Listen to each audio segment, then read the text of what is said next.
As people may know, there are a number of actions they staged before the one they became most famous for, but all those actions had created quite a stir, and indeed I think the Cathedral action is probably the most impactful and significant piece of performance art in history of art. I mean, I can't think of a bigger one in terms of its public perception.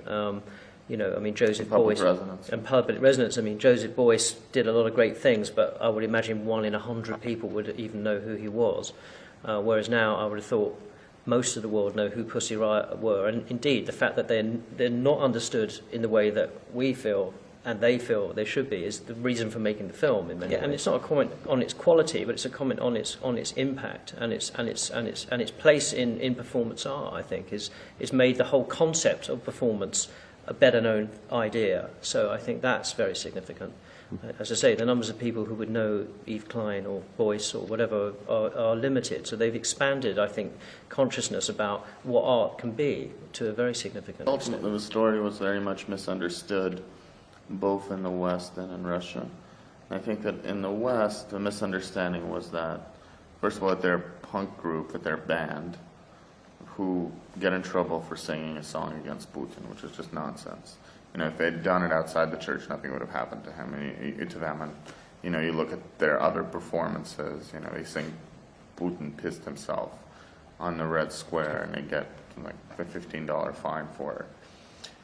And in Russia, they were misunderstood as just sort of vulgar hooligans who were against religion, and a lot of their political message and other messages were lost. And in reality, and what's so interesting about the story is that ultimately they're performance artists. They see themselves as such. They see themselves as continuing a lineage of Russian avant-garde art. And for them, what's important is the reaction that they provoke. They have no real interest in music. They have no interest in performing or releasing things or doing anything like that. For them, that's just being a punk band is a costume that they put on. And likewise, this is very important for the film, was not to make them out to be martyrs, because ultimately they use vulgarity and they try to offend public taste in a very calculated way. So when you look at their performances, you look at their actions, there are all sorts of naughty words and sentiments and kind of vulgarity. And actually, but when you speak to them in person, they're very eloquent, they're very polite, they don't swear, they don't drink to excess. It's not about what we regard them as, it's about what they see themselves at and how they describe themselves. And ultimately, most of the women in the group, were art students. I mean, Nadia was a philosophy student, Masha was a journalist student, but Katya and the rest of them were all art students. They're like media art students. And, and during the trial, they compare themselves to Malevich, they compare themselves to Brigov. They're very influenced by Moscow conceptualism and Moscow kind of performance art. And so that's how they see themselves. And I think that what their legacy is for the world is precisely what I mentioned earlier, is that it's creating an alternative form of visual iconography for political activism. Stuff that official power doesn't quite know, and not to sound Foucauldian, but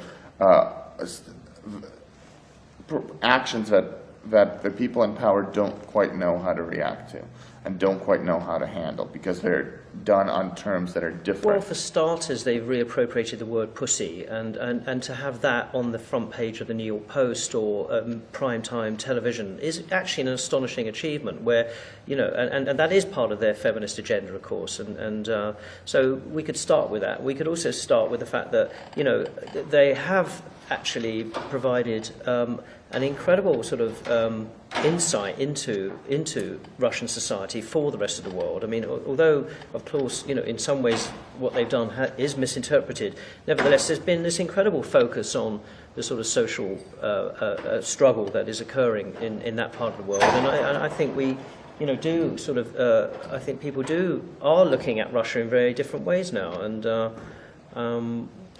fact that they're not just a single-minded, monolithic, a cult of personality, that there are strands and elements within that will challenge and will rise up, and that's, I think, good to know. So, I think it's not impossible that Masha will be president of Russia one day. I think that's also a possibility.